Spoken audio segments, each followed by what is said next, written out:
নমস্কার, সবাই কেমন আছেন? আশা করি সবাই খুব ভালো আছেন। আমিও খুব ভালো আছি। আমার এই ছোট্ট চ্যানেলটিতে আপনাদেরকে স্বাগতম। প্রথমেই দেখে বুঝতে পেরেছেন আমি আজকে কচুরলতি বানাবো। কচুরলতি বানাতে গেলে কিন্তু বেশ খাটনি আছে। যখন এটাকে ছাড়ানো হয় রান্নার সময় কিন্তু খুব তাড়াতাড়ি হয়ে যায়।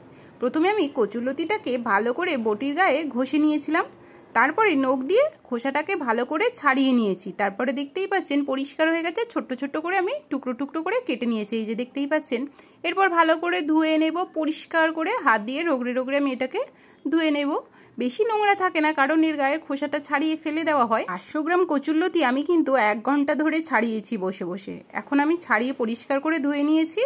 নিয়ে একটা পাত্রে লবণ হলুদ জল দিয়ে হালকা একটু সিদ্ধ করেছি, ওই 10 মিনিট মতো সিদ্ধ করে জলটাকে আমি ঝুড়ির মধ্যে ফেলে ছেঁকে নিয়ে সাইডে কচুরলতিটা রেখে দিলাম। এরপরে কড়াই বসিয়েছিলাম, তেল দিয়েছিলাম সাদা তেল। তেলটা গরম হয়ে গেলে লবণ আর হলুদ দিয়ে আমি চিংড়ি মাছটা ভেজে নেব।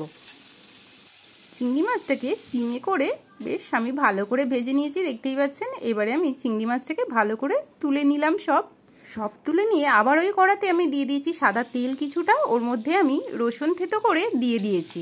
ওই 7খানা মতো কোয়া দিয়েছিলাম রসুনের। রসুন থেতোটা একটু নেড়ে চেড়ে নিয়ে আমি দিয়ে দিয়েছি একটা মিডিয়াম সাইজের পেঁয়াজের কুচি। পেঁয়াজটাকে দিয়ে দিয়েছি। দিয়ে এবার আমি হালকা করে এটাকে নাড়বো। পুরো ব্রাউন ব্রাউন হবে না, তবে গ্যাসটাকে সিমে রেখে করব, একটু নরম মতো হবে পেঁয়াজটা। ততক্ষণ আমি কুক করে নিয়েছি। এরপর আমি এখানে দিয়ে দিয়েছি টমেটো কুচি, একটা ছোট টমেটোটাকে পিস পিস করে কেটে নিয়েছি। টমেটোটা দিয়ে দিলাম, দিয়ে একটু ভালো করে নেড়ে চেড়ে নিয়েছি। এবারে আমি দিয়ে দিয়েছি এখানে কাঁচা লঙ্কা দিয়েছিলাম 4খানা। আর স্বাদ মতো লবণটা এখন দিয়ে দিতে হবে। দিয়ে একটু নেড়ে চেড়ে নেব। লবণটা দেওয়ার পরে এইগুলি কিন্তু একটু নরম হয়ে যাবে। একটু ভালো করে নেড়ে চেড়ে নেব। গ্যাসটা কিন্তু সিমেতে রাখতে হবে। এরপর আমি এখানে দিয়ে দেব হলুদ গুঁড়োটা। এবারে আমি দিয়ে দিলাম এখানে হলুদ গুঁড়ো দিয়ে একটু নেড়ে চেড়ে নেব। বেশ মশলার সঙ্গে হলুদটাকে ভালো করে মাখিয়ে নিলাম। গ্যাসটাকে সিমে রেখেছিলাম।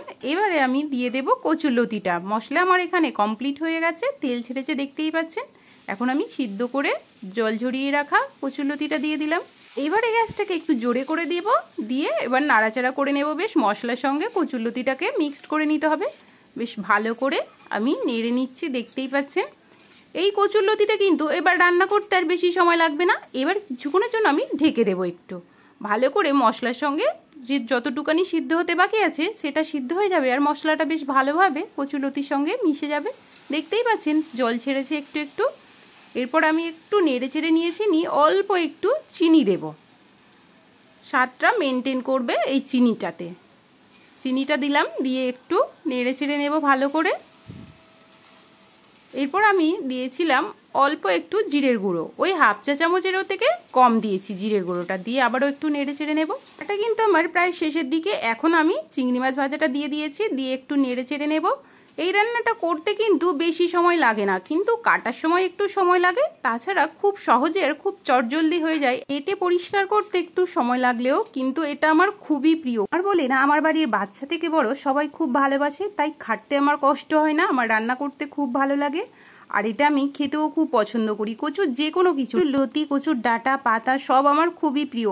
ওলের ডাঁটাটাও আমার মা কিন্তু খুব পছন্দ করেন। কচু, যে কোনো কচু ওনার খুবই প্রিয়। কচুর লতি, ডাঁটা, পাতা সবই ওনার খুব পছন্দের, আমারও খুব পছন্দের। এখন দেখতেই পাচ্ছেন আমি দিয়েছিলাম একটা তেঁতুল। 2-3টে কোয়া ছাড়িয়ে নিয়ে দিয়েছিলাম। এটা আমার মা শিখিয়েছিল। যদি কোনো দিন কচু বা কচুরলতি, ওল এগুলো কাটার সময় যদি হাত চুলকায়, তাহলে লবণ দিয়ে কিছুক্ষণ জড়িয়ে রাখতে। জলটা বেরিয়ে গেলে তাহলে গলা ধরে না। বা রান্নার সময় অল্প একটু তেঁতুল দিয়ে দিলে গলাটা ধরে না। এই সময় শেষের দিকে দিলে অতটা সিদ্ধ হয় না, আর মুখে পড়বে তখন চুষে নিলে, গলা ধরলে চুষে নেবেন, কোনো সমস্যা হবে না। রান্নাতে টকটক আসে না।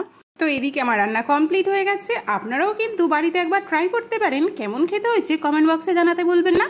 আর এই রেসিপিটির জন্য একটি লাইক, কমেন্ট, শেয়ার করে যাবেন অন্যজনকে দেখার সুযোগ করার জন্য। আবারও নতুন রেসিপি নিয়ে, ততক্ষণ জন্য টাটা।